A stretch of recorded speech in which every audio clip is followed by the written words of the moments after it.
待って、いいことあったわ。私ね、ツイッターX 始めたの。そう。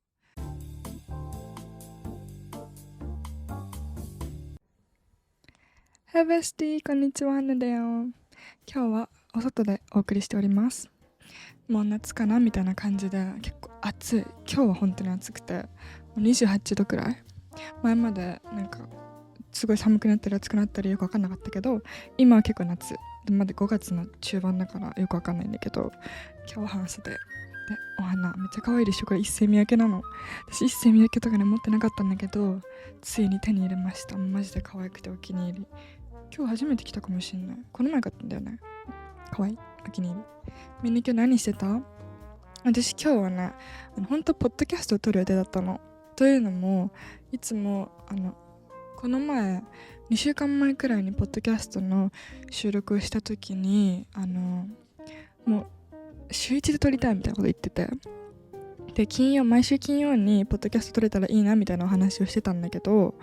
普通に風邪になってしまって2週間前にねでその風邪になってからその1週間空いて声がねおかしかったの。本当にね、風邪って言っても頭とかじゃなくて喉と鼻、その喉鼻の風邪も本当典型的な風邪なんだけど、その風邪をひいてしまって、私は喉と鼻が死んだんですよ。もうおかしいことになってて、声も発せずお家で引きこもってたんだけど、1週間前ぐらいに治って、その金曜日に収録しようか迷ったんだけど、もう本当風邪声で終わってたから収録しないで、この前に YouTube で上げたやつ、YouTube で撮ったやつをポッドキャストに下ろしたって感じ。そうだけど今日はポッドキャストだけ撮ろうかなと思ったんだけど、最近 YouTube 全然上げれてなくて、YouTube に対するエネルギーがすごい失われてたんだけど、今日は撮ってそのまま流しちゃえと思ってなんか今日はもうすごい、トピックがあります。今日はめっちゃトピックがあるって感じじゃなくて、ただのおしゃべりって感じなんだけど、皆さん一緒に私とおしゃべりしましょう私今日は結構成功したと思ってて、朝起きて、もうね、私本当に最近 SNS めっちゃ見ちゃってて、 TikTok はやめたの。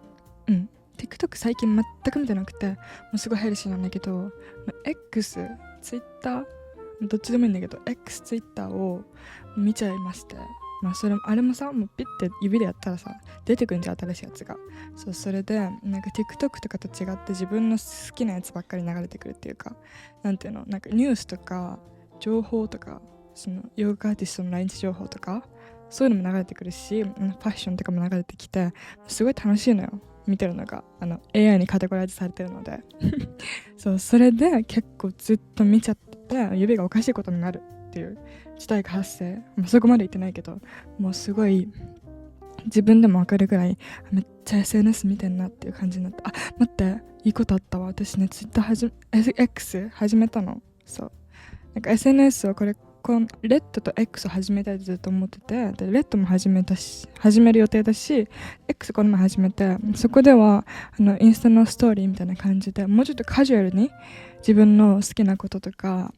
感じてることとかを文章で書くのも大好きだから、その文章で発信しようかなと思ってて、もし私のことを本当に気になってるかもって思ってくれてる子とかファンの子はフォローしていただければ、もっと私のパーソナルな部分が見えるかなと思うし、そもそもさ、その X でつながる文化ってさ、今あんまなくない？わかる？インスタはあるよ。インスタとかはあるんだけど、あと高校生でなんか春からなんとかみたいな、高校もう絶対仲良くならないんだけど一回そこでつながるみたいなやつあってじゃん。わかる？私の世代の子からも絶対わかると思うんだけど、その春からなんとかみたいな感じでなんかステアカで一回やったことあるんだけど、それぐらいしかなんかみんなとつながるためじゃなくて、なんか見るためとかテイラーの趣味のためのアカウントとかしかなかったんだけど、でもなんか私すごい見てるし、見てるってことは絶対見てる人他にもいるのかなと思って今回始めることにした。結構カジュアルに自分の好きなことつぶやけるからめちゃくちゃいいし、なんかその時の感情を忘れないようにつぶやくの結構おもろいなと思って、なんかおすすめの曲とかおすすめの本とかドラマとか、あとなんか今こうしてるよみたいなこととかをつぶやこうかなと思っておりますので、よかったらみんなフォローしてね。ステアカでもいいよ。なんか結構そのね、ストーカーしてたの、みんなのことをフォローしてくれてる子とかがだから、わざわざフォローしてくれるなんてどんな子なのと思って、K-POP のアカウントの子もいれば、なんか普通に独り言みたいな子もいて、話そうみんな。私もね、いろんなことシェアしようかなと思ってる。今日はね、朝起きて本を読んだの。そう、もうね、私はずっと本を読みたい。もう本を読むのすごいハマってるんだけど、その SNS を見ちゃう時間を本に変えたいともずっと思ってるんだけど活字を読むとやっぱり想像力が働くのと、あと漢字とかもすごい強くなってくるっていうのがあって、この前カフェ行ったんだけど、結局 iPad で絵描いちゃって、本読みたかったのにみたいな。なんかカフェとか行って読みたいとか、電車の合間で本読みたいっていう願望すごいあるんですけど、で本をねいつも持ち歩いてるのね。しかも結構でかいやつ、文庫本じゃなくてしっかりもう1500円とか2000円ぐらいする本持ち歩いてんだけど、でも結局なんか読まないみたいな、タイミングが合わなくて読めないみたいなことになってるの最近。だからもう本を読むときはもう片手間じゃなくて、しっかり時間この時間に読むっていうのをやった方がいいなってことに気づいて、今更そうだから最近は起きてもうスマホ、いじっちゃう、さすがにいじっちゃうんだけど、一回ちょっといじって、で顔洗ってご飯食べてっていうのをやって、歯磨いてとか、そういう基本的なことを済ませてから一回本読むっていうのがすごい私の最近のルーティンになってる。これめっちゃいい。朝に済ませちゃえばね、結構罪悪感ないし、私今日本読んだしみたいな気持ちになれるだからね、朝は結構おすすめ。読書は片手間じゃなくて結構時間作ってやると読める当たり前なんだけどね。私はもうなんか暇な時に読むみたいな感じにしたかったんだけど、普通にスマホとか見ちゃうし、いろいろやることもあるから、そういうのじゃなくて本の時間を作るっていうね、読書タイムを自分で作ると結構読める気がする。最近2冊読んだ。そうだからこれをおすすめしようかなと思って、みんなに。みんなさ、本読む時間ないと思うの、本当に。本が趣味って言う人はいいかもしれないけど、でも多分みんなうっすら読書したいなって思ってる気がするのね。私もそう思っててずっと。でも結構時間を作らなきゃいけないっていうか、いつ読めばいいか分かんないみたいなのあると思うんだけど、そういう子たちはみんな朝10分15分とか、夜だとね集中力がなくなってしまうっていうのがあって、夜寝る前に本読むのがいいっていうやつもあるじゃん。だけどそれは私はね、この今から紹介する本の中にこの緑遺跡っていう本、僕マジで大好き、本当におすすめ。この本があるんだけど、これ結構ねもうやばいっていうか、なんかね後で詳しく説明するんだけど、集中しないと読めない。これは本当に結構ね、ストーリー展開がめちゃくちゃ早くて、映画みたいにすごい素早い感じで、説明文があんまりないから、夜ってすっごい眠いじゃん。眠いし疲れてて、もういろいろ終わって、もう最後の最後に本ってなるとあんま集中できないから、読書は朝の方が頭に入ると思う。だから朝おすすめしますね。私が紹介する本は2つあります。1つ目はこちら。これは大丈夫じゃないのに大丈夫なふりをしたっていう本です。これかわいいでしょ。これね、韓国の本。韓国のクルベイさんっていう方がいて、この方が書いた本で、これエッセイだね。あれじゃない、小説とかじゃなくて、こんな感じで絵本みたいなのめっちゃ可愛いでしょ。しかも絵もね可愛くて横なんだけど、本当にこれ大好き。これは結構ね、心が落ち着いてない子とか、なんか日々忙しくて死んでる子とか、もうマジ鬱みたいな子とか、結構ね繊細な子とかに読んでほしいなって思う。私めちゃくちゃ感情で動いちゃって、結構感情に左右されることがすごい多いのね。この話も今度しようかなと思ってるんだけど、私みたいにめちゃくちゃ感情で動いちゃう論理的な人はあんまり気にしないかもしれないんだけど、私は結構ね人のこと気になっちゃう性格だから直したいと思ってるけど、性格ってあんま治るとかそういうもんじゃないじゃん。だから受け入れてるんだけど、それでなんかいろいろ気にしちゃうことがあったりとか、私のね気持ち、みんなもそうだと思うんだけど、結構こんな感じなの。なんかいい時もあれば、いい時があって下がって上がって下がってみたいな感じ。そんな激しくないよ。なんか前に進んでいくっていう感じなんだけど、この本買った時は死んでた時みんなにも気持ちが下がってる時いっぱいあると思うんだけど、その下がってる時にこれをおすすめしたいです、これは恋愛とか人間関係とか仕事とか、あとはなんだろうな、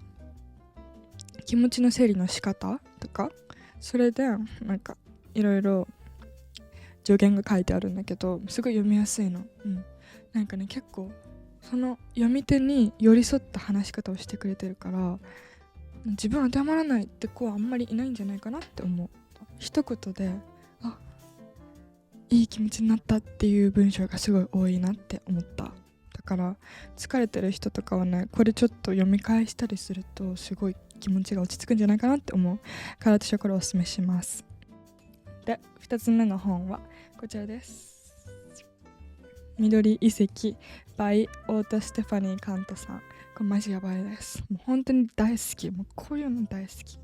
これは三島由紀夫賞っていう本の賞があるんだけど、これを今年受賞した方で、それでツイッターで話題になってて、流れて記事が、初めはこの本を見つけたきっかけは、賞を取った時になんか記事が出てきて、もう記事がめっちゃ良かったの。こんな素敵な言葉を発する人なんだと思って、私すごい気になって次の日に買いに行って読んだんだけど、もマジ最高だった。物語のあらすじは、不登校直前の高校2年生の百瀬みどりっていう子がいて、この子が小学校の頃に会ってた春っていうことを再会して、気づいたらそのプッシャーになってたっていう、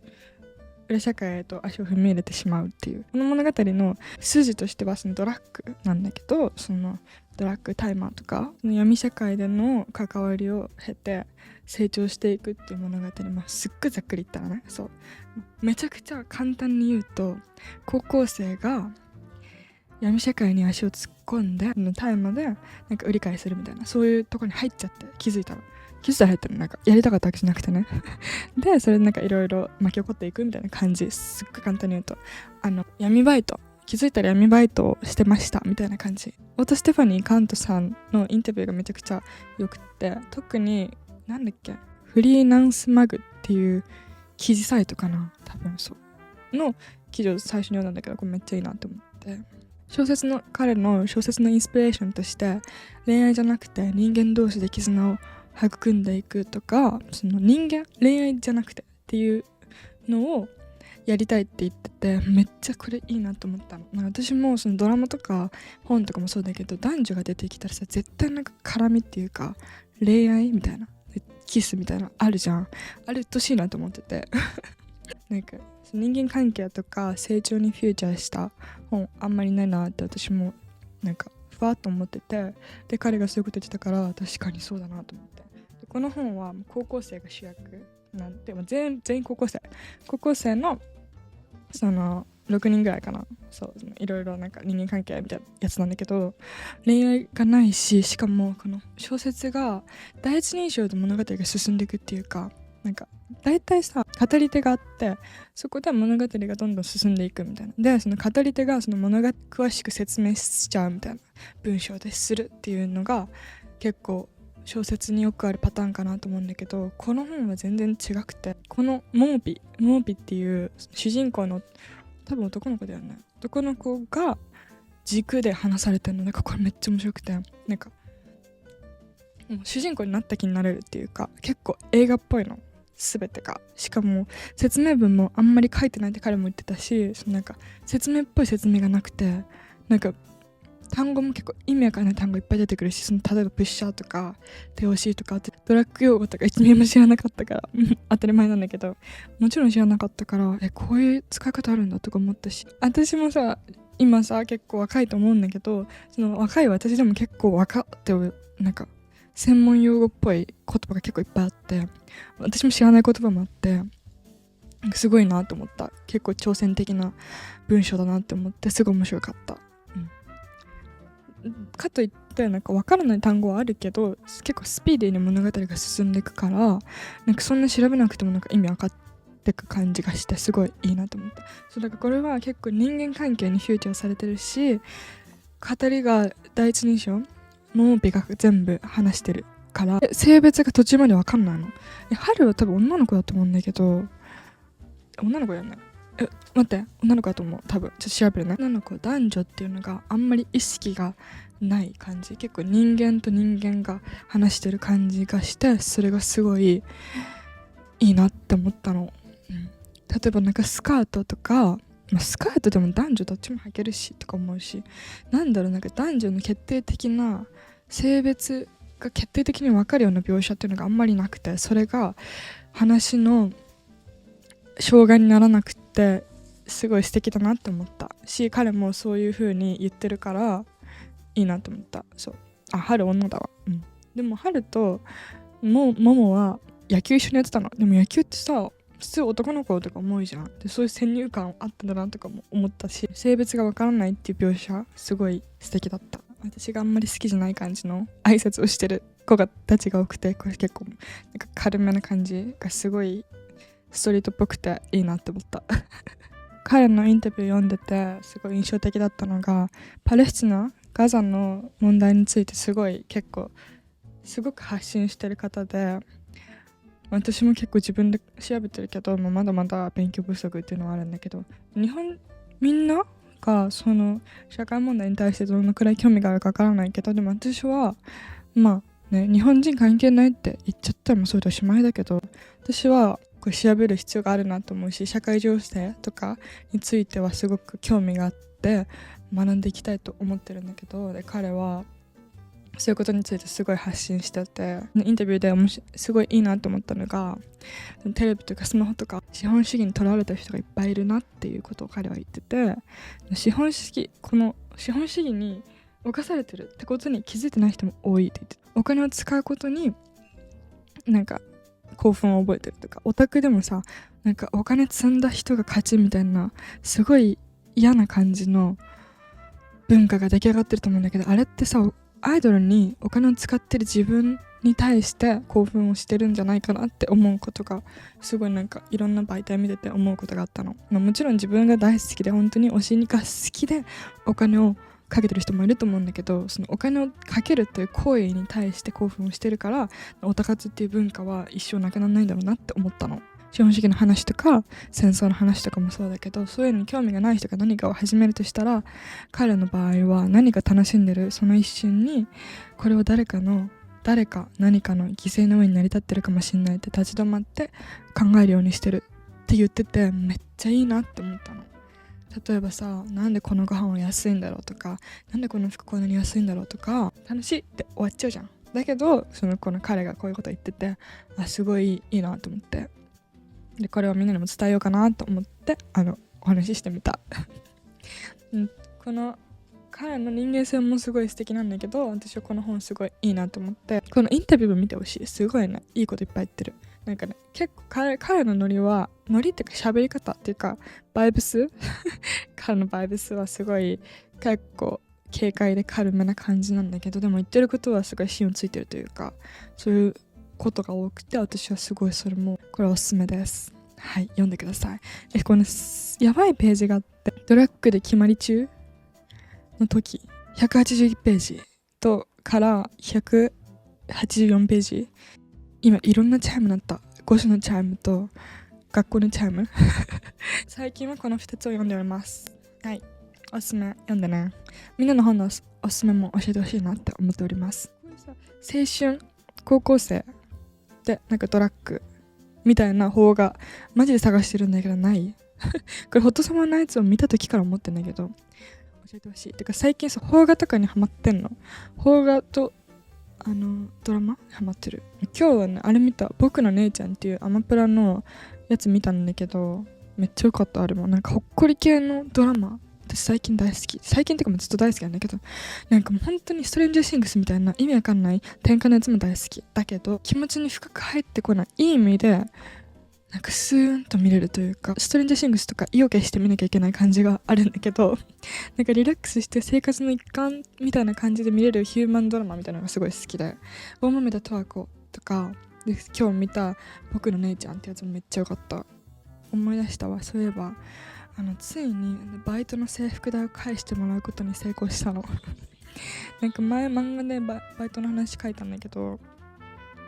バイトをね、やってて、これも今度話そうかなと思ってんだけど、そのバイトついに幽霊部員みたいな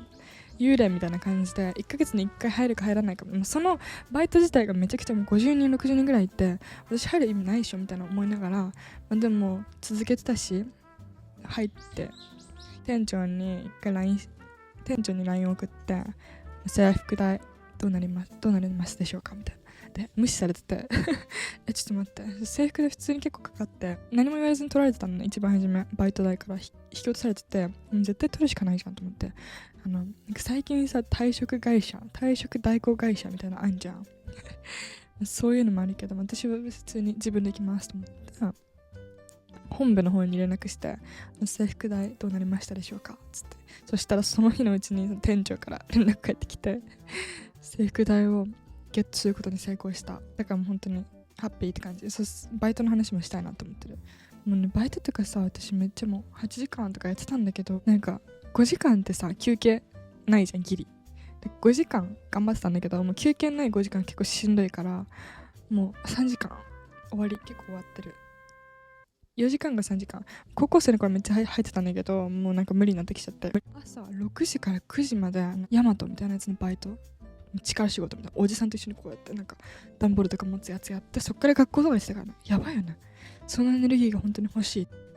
映像で音切れちゃってたんだけど、ビリー・アイリッシュの新曲がやばいって話を今してて、 Hit Me Hard and Soft っていうアルバムがビリーから出たんだけど、ビリー・アイリッシュが最近出したアルバムがあるんだけど、アルバムとしてめちゃくちゃ完成されてるっていう話を今してる。これ全部で10曲で43分しかなくて、結構ショートなんだけど短いんだけど、1曲でもう2曲あるぐらいの満足感があって、7曲目ソフトな感じだったのに、もう突然チャーリー XCX に変わんのなんか最近この「イットガール」みたいなさカメラカベラもそうだけど、こういう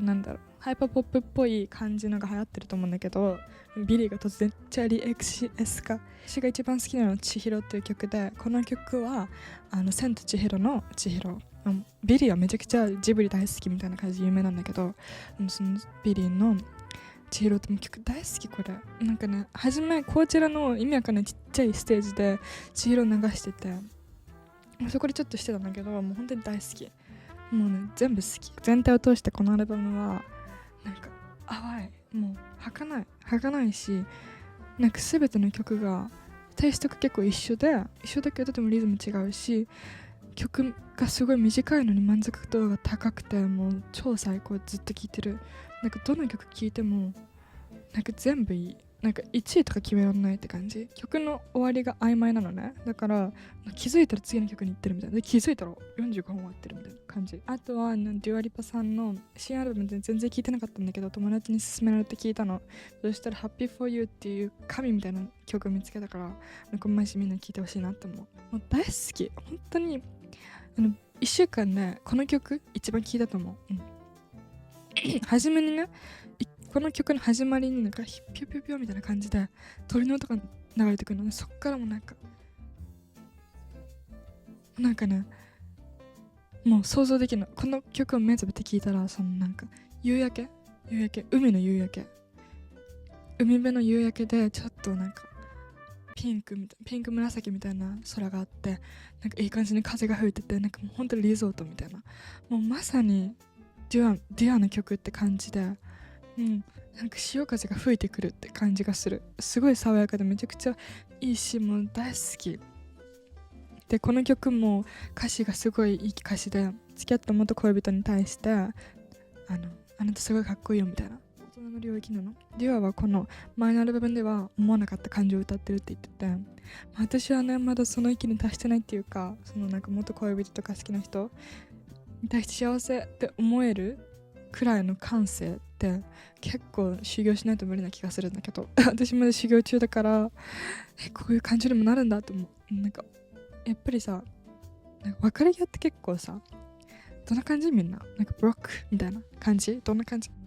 元恋人に対しても幸せであったねみたいな、結構良好な関係いいなって思った。歌詞も含めてすごい好き。最近は私はプロジェクトが動いてるんです。このことについて早くみんなにお知らせしたいんだけど、まだまだやっていまして、だからみんなに発表できる日がもうすぐ来ますので、待っててねって感じそんな感じかな。最近もそのプロジェクトが忙しいっていうか、もうやらなきゃいけないことがあって、 YouTube あんまり撮れてなかったし、風邪だったしね、撮れてなかったんだけど、今日撮ってみた。でもこんな感じで、みんなとしゃべり、なんかもっと文化的なことをさ話したいみたいな話したじゃんこの前。だからこういうのやってみようかなと思って今回は撮ってみた。おすすめも教えてほしいなって思っております。本当に読んで、マジで読んでください。多分ね、これ一回読んだだけじゃねあんま分かんないと思うんだよね。あと私はこれを疲れた夜に読んだのだけど、本当に何語って感じで頭に1ミリも入ってこなくて、序盤特にそう、もう本当にリズムが速すぎ、疲れてて全然分かんなかったんだけど、普通に昼とかに読んだらめちゃくちゃ頭に入ってきた。だから本を読む時間も結構大切だなって思った後半結構意味わかんない。休みも別に近くないし、5月病って感じでもないしみたいな、結構微妙な感じだけど、みんなお変わりなく元気で生きてくれたらいいなと思ってる。みんなも体調に気をつけていきましょう。私も生きるね。最近はやることがあって結構楽しいです。みんなもなんか暇だなと思ったら私のおすすめをチェックしてくれたらいいなって思ってる。そしたら結構いい日になると思う私がいい日になったからね。ありがとう、聞いてくれて。じゃあね、バイバイ。もう行くね。私今トーファ作ってて、トーファの確認をしたいから行きたい。ちょっと手書いたらめっちゃいい。ずっとこっちで持ってたんだけど痛かったんだよね。やばい、 iPhone のバッテリーが 10% しかないからそろそろ行くね。ありがとう、聞いてくれて。バイバイ、またね。また動画出すね。今月はね、ちょっとねやばいから結構出す。あと2本ぐらい出すかな。じゃあありがとう、聞いてくれて。バイバイ。ご飯食べてね。バイバイ。ご飯食べてね。元気でね。また会おうね。バイバイ。